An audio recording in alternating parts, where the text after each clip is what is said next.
Hello, Bachcho. Let's read this question. So this question says, given statement 1 is unit chosen for measuring physical quantities should not be accessible. Statement 2 is unit should change with the changing physical conditions like temperature, pressure, etc. And we have given the four options. आपको इसके corresponding four options given है, ठीक है? तो देखिए बच्चों, इस question का की कॉन्सेप्ट आप क्या लिख सकते हैं?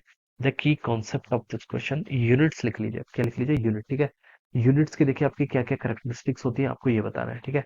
देखिए बच्चों, यूनिट्स की आपकी क्या क्या करेक्टरिस्टिक होती है। यूनिट एक तो देखिए सबसे पहले आपकी इनवेरिएंट होनी चाहिए। इनवेरिएंट से मतलब ये है कि ये आपके फैक्टर्स पर डिपेंड नहीं करनी चाहिए, ठीक है? फैक्टर्स से बोले तो जैसे कि आपका ये आपकी अ, अ, जैसे आपकी टेम्परेचर पर डिपेंड नहीं करनी चाहिए। किस पर? टेम्परेचर पर डिपेंड नहीं करनी चाहिए, प्रेशर पर डिपेंड नहीं करनी चाहिए, एटमॉस्फेरिक कंडीशंस इन पर क्या करनी चाहिए आपकी? डिपेंड नहीं करनी चाहिए, ठीक है? प्लेस पर भी डिपेंड नहीं करनी चाहिए, ठीक है? So this are our units, ठीक है? तो यूनिट्स क्या होती है आपकी? ये आपकी इनवेरिएंट होनी चाहिए। इनवेरिएंट का मतलब क्या है? इट शुड नॉट डिपेंड, ठीक है?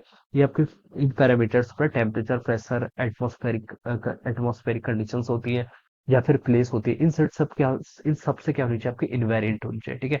एक तो आपकी यूनिट की ये करेक्टरिस्टिक होती है। दूसरी करेक्टरिस्टिक होती है कि unit should be accessible. Unit क्या होनी चाहिए आपकी? एक्सेसिबल होनी चाहिए, ठीक है? ये आपकी यूनिट की करेक्टरिस्टिक होती है। और हमारे देखे और क्या यूनिट्स की करेक्टरिस्टिक होती है? थर्ड करेक्टरिस्टिक होती है कि ये आपकी इंडिपेंडेंट होनी चाहिए। क्या होनी चाहिए? It should be independent of all other units, ठीक है? इंडिपेंडेंट, ठीक है? ये आपकी अदर यूनिट से क्या होनी चाहिए आपकी? इंडिपेंडेंट होनी चाहिए, ठीक है? These are the characteristics of the unit. ये क्या होती है आपकी? यूनिट्स की करेक्टरिस्टिक। यूनिट्स होती है क्या? देखिए किसी भी फिजिकल क्वांटिटीज को हम जो मेजर करते हैं, ठीक है, मेजरमेंट करते हैं, तो उसके लिए जो हमें रिक्वायर्ड होती है वो क्या कहलाती है आपकी? यूनिट कहलाती है, ठीक है? जिसके कंपेरिजन में हम इसको कर रहे हैं, ठीक है, मेजर कर रहे हैं, उसे हम क्या बोलते हैं? आपका यूनिट्स बोलते हैं, ठीक है? तो ये आपकी यूनिट हो जाती है। जैसे कोई भी फिजिकल क्वांटिटी को हम दो तरीके से लिखते हैं, ठीक है? जैसे हम मास को डिफाइन कर रहे हैं, मास देखिए किसका मास है कितना? 2 kg, ठीक है? कोई भी फिजिकल क्वांटिटी मास की आपकी क्या है? This is our physical quantity. Mass भी आपका एक फिजिकल क्वांटिटी है, ठीक है?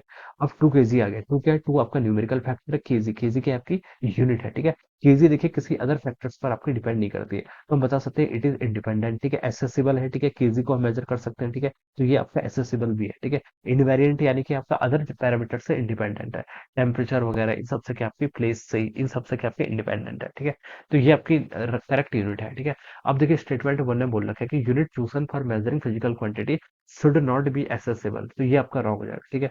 ये आपकी क्या होनी चाहिए? एसेसिबल होनी चाहिए। ये स्टेटमेंट आपका रॉन्ग हो जाएगा। सेकंड पे बोल रखा है कि unit should change with the changing physical condition like temperature, pressure, etc. So this should change. So this is also incorrect. ये भी क्या होगा आपका बच्चों? बिल्कुल इनकरेक्ट हो जाएगा, ठीक है? तो आपका बच्चों देखिए बोथ वन भी करेक्ट आ रहा है, टू भी करेक्ट आ रहा है, सॉरी, वन भी इनकरेक्ट आ रहा है, सेकंड भी इनकरेक्ट आ रहा है ना? शुड नॉट बी एक्सेसिबल, तो ये तो रॉन्ग ही है और दूसरा भी रॉन्ग है, ठीक है? तो देखिए बच्चों कौन सा ऑप्शन होगा आपका? ऑप्शन टू यहाँ पर से मैच कर जाएगा, ठीक है? ये तो यूनिट के कैरेक्टरिस्टिक्स है बेसिकली, ठीक है? तो हम बता सकते हैं कि ऑप्शन टू क्या हो जाएगा इस क्वेश्चन क्या? Correct answer. So this will be the answer. So I hope you all understood this concept. All the best and thank you so much.